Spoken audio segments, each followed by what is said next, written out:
Bonjour et bienvenue sur Histoire Armée. Alors, comme promis, nous allons continuer sur l'âge du bronze en abordant quelques civilisations particulières.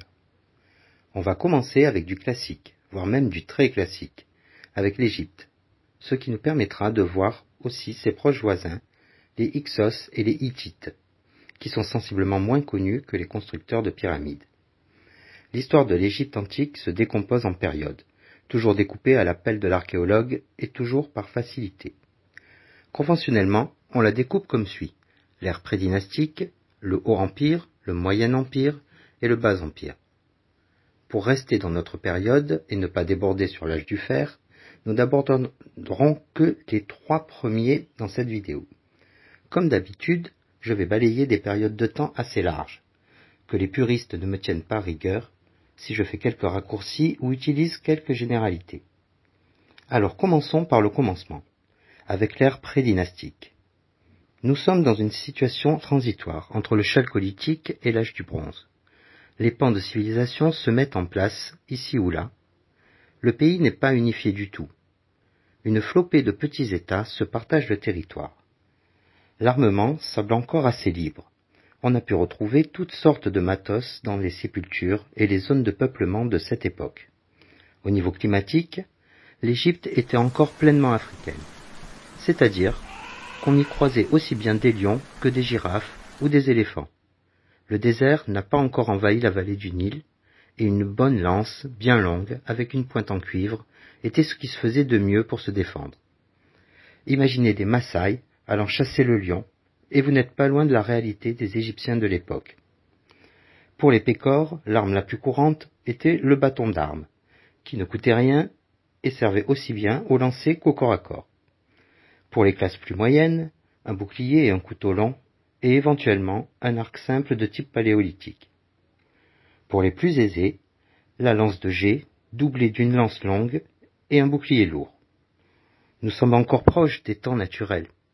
Donc c'est le hasard et la nécessité qui définit qui porte quoi. Le bon temps en gros. Et puis le monde commence à se complexifier.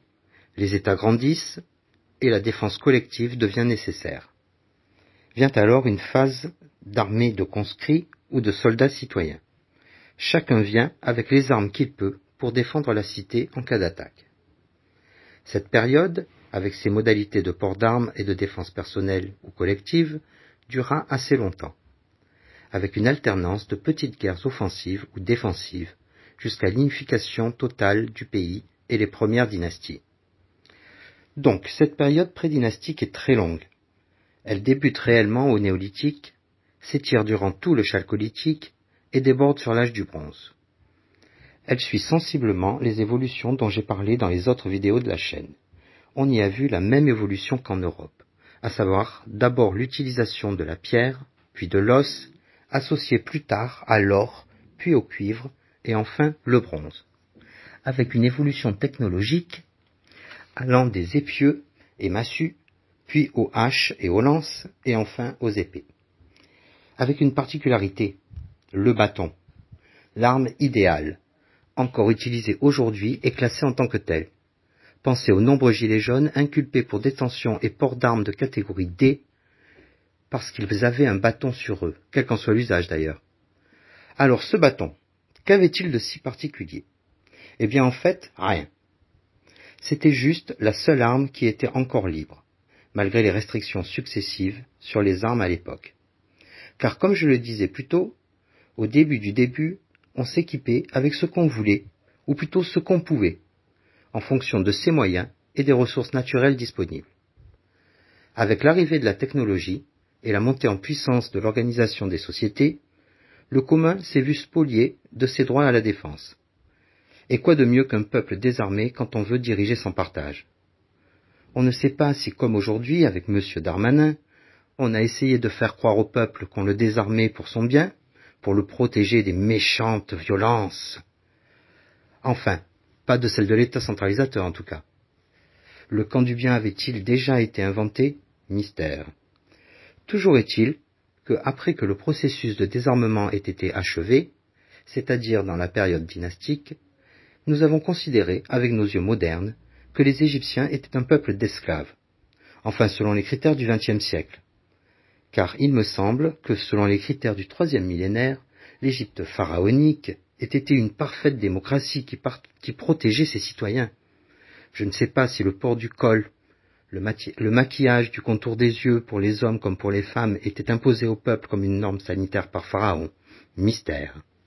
Bon, revenons sur la défense personnelle. Elle semble avoir été limitée avec le temps pour que finalement seuls les bâtons aient été tolérés.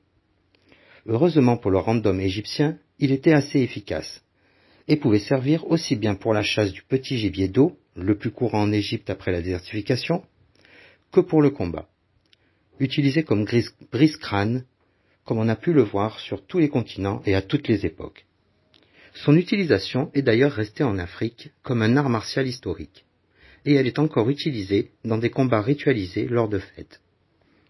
Son efficacité, donc, a fait ses preuves, et on le retrouvera bien plus tard en Europe avec les techniques du combat à la canne. Mais nous y reviendrons dans les vidéos sur le XIXe siècle. Bon, en vrai, j'ai hâte d'y arriver. Durant la transition, entre ère préhistorique puis prédynastique et enfin pharaonique, on a vu une grande évolution dans l'organisation de l'armée. On est passé de citoyens soldats aux miliciens de potentats locaux, puis aux armées composées de conscrits et de mercenaires des potentats régionaux, et enfin l'armée de métier des rois, qui n'empêchait pas la levée en masse quand la nation était en danger, par exemple lors des invasions Hyksos. L'unification de l'Égypte s'est faite par à-coups de guerre défensive en guerre de conquête après des casus belli. Et nous voilà arrivés à l'ère dynastique. Les rois deviennent pharaons de la haute et de la basse Égypte, soit de la Méditerranée jusqu'au Soudan. Pharaon tend toujours vers plus de pouvoir, jusqu'à se faire idolâtrer comme un dieu. Tout vient de lui, les crues du Nil, le jour, la nuit, mais aussi les armes. En effet, durant l'Empire, les armes n'étaient plus en circulation courante. Le peuple était réduit à porter des bouts de bois, et même l'armée n'était pas équipée en permanence. Seuls les miliciens et quelques unités aux marges du royaume étaient armés en permanence. Un des signes de cette toute-puissance, en ce qui concerne les armes, est symbolisé lors des déclarations de guerre. En effet, lorsque Pharaon mobilisait ses troupes, il les réunissait à la capitale, non loin des arsenaux, pour une cérémonie. La cérémonie de remise des armes. Le but était de bien rappeler aux hommes que le port de ces armes était une mesure dérogatoire, selon le bon vouloir du monarque. Que s'ils étaient équipés, ce n'était que par le fait du prince qui leur octroyait temporairement des armes. Mais ces cérémonies symboliques n'empêchaient pas les révoltes et les tentatives de révolution. Entendons-nous bien. Il est arrivé que le peuple se rebiffe et s'arme contre le pouvoir de Pharaon. Mais il pouvait toujours compter sur les prêtres pour réassurer son hégémonie et sur la milice pour écraser les velléités du bas peuple. Des notables ou des généraux ont aussi, durant la longue histoire d'Égypte, tenté de renverser le pouvoir. Mais dans l'ensemble, le régime était assez stable dans sa forme, même si les dynasties se sont faites renverser et remplacer. Entendons-nous encore bien. L'Égypte était assez stable, sauf lors des diverses invasions qu'elle a subies et qui ont pu aller jusqu'à renverser des dynasties et installer des aristocraties étrangères. On pourra parler des Hyksos et des Hittites, mais j'ai déjà été trop long et j'en parlerai dans une prochaine vidéo. L'Égypte s'est tout de même maintenue jusqu'à l'âge du fer, avec la conquête d'Alexandre, et a perduré sous une autre forme avec la dynastie ptolémaïque, jusqu'à Cléopâtre VII. Oui, la femme de César, là, dans Astérix. Elle s'acheva avec l'invasion romaine et la mort de Cléopâtre, mais c'est une autre histoire.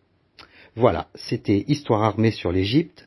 J'espère que vous avez aimé cette vidéo et qu'elle vous a intéressé. Si oui, laissez un pouce et commentez. Sinon, laissez aussi un pouce et commentez pour critiquer, mais constructivement s'il vous plaît. À bientôt pour une prochaine vidéo. C'était Histoire armée.